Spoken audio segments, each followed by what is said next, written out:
Alright, magandang umaga sa inyo mga boss. Actually, magandang tanghali na po. Andito ako ngayon sa Castillejos, somewhere in Castillejos, pero very accessible to. About 10 minutes, nasa National Highway na kayo. About 15 minutes, nasa downtown na po kayo ng Castillejos.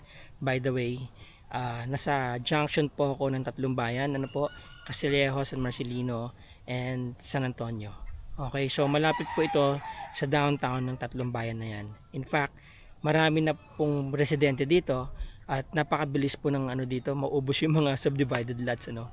Alright, ito po yung property na binibenta. Yan. Okay, mula dito hanggang doon about ano po yan, 25 meters ano po ang kanyang frontage.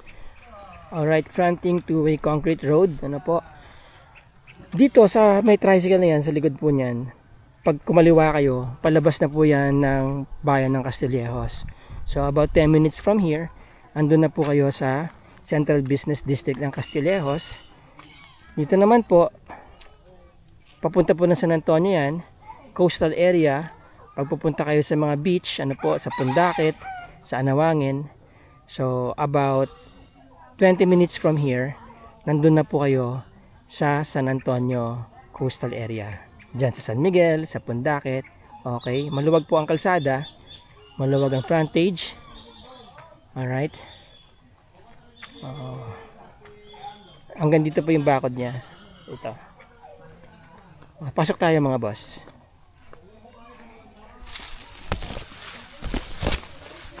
Yon. So nakita niyo naman po ano, may bakod na magkabilaan. Although hindi po yan bakod ng may-ari, ano. Bakod yun ng kabila nito, ito naman sa kabila, ito. Medyo mababa yung property, pero maganda presyo nito. Konti lang ang patambak nyo kailangan gawin dito. Hindi naman po siya lumulubog, talagang lubog na lubog. May konting mga tubig-tubig kagaya niya, no. Considering na magdamag po umuulan kagabi, ha. By the way, today is September 24. Bagyong Nando. Ano po, palabas si Bagyong Nando. Kararaan lang po ni Nando. May dalawang malalaking puno ng mangga dito. I'm not sure kung kinalabaw to o Indian mango, no. Lalagay ko na lang po dyan sa description. Alright, so ang property po nasa 8,071 square meters. Saktong-sakto para sa isang farm, ano po. Maganda ang view dito mga boss. May mountain view.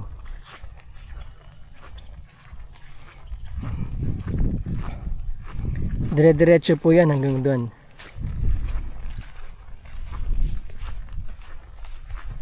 Yun.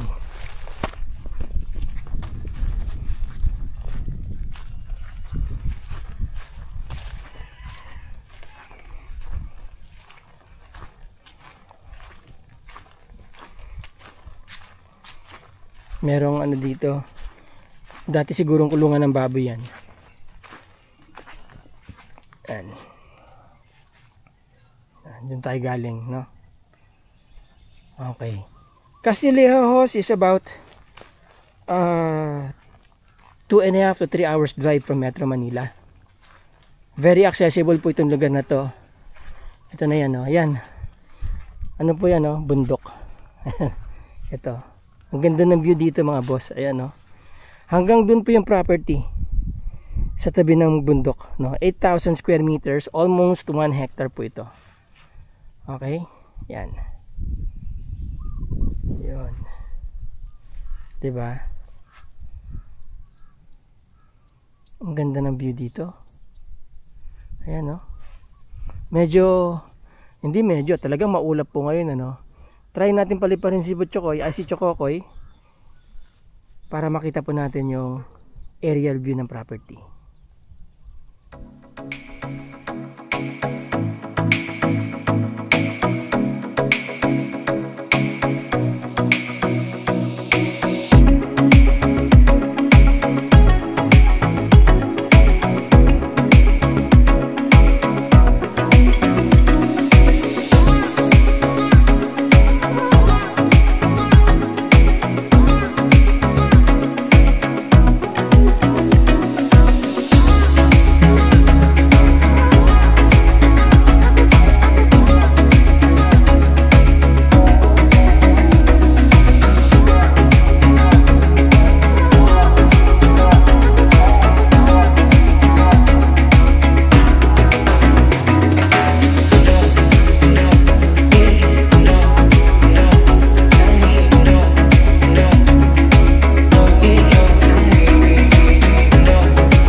Alright, there you go mga boss. Napakaganda po ng property, ano. Very ideal na yung mga gusto mag-develop dyan ng subdivision. This is a very ideal place. Dito po sa kabila kasi meron ng subdivided lots dyan, ubos na daw eh. So very fast po ang selling ng ano dito, subdivided lots. And this one, you can also convert into subdivided lots kung gusto nyo mag-develop, ano po. Pwede nyo ring gawing isang resort kasi nga darating ang araw, marami na pong mga nakatira dito, di ba? Marami na rin pong mga nagpapagawa ng bahay dito. Okay? Again, this property is located in Castillejo, Zambales. Ano po? May sukat na 8,071 square meters. May title po yan. Selling for 4 million lang mga boss. So lumalabas, wala pa siyang halos 500 pesos per square meter. Ano po? So yung mga interesado dyan, mga boss, mga ma'am, mga sir, nandyan po ang aking contact details. Ano po? Kontakin nyo lang ako, tawagan nyo ako, text nyo ako, PM nyo ako, para ma-connect ko po kayo dun sa may-ari at saka dun sa handler ng property na to. Alright mga boss, mga ma'am, mga sir, it's a bad weather today. Babalik na ako sa Kabanggahan. Tutulog na ako mga boss. Maraming salamat sa inyong oras, and this is a quick presentation. I hope na i-present ko sa inyo ng maayos yung property. Kaya sabi ko nga, kung mayroon pa kayong katanungan, get in touch. Maraming salamat mga boss, mga ma'am, mga sir. Till the next video. Ciao.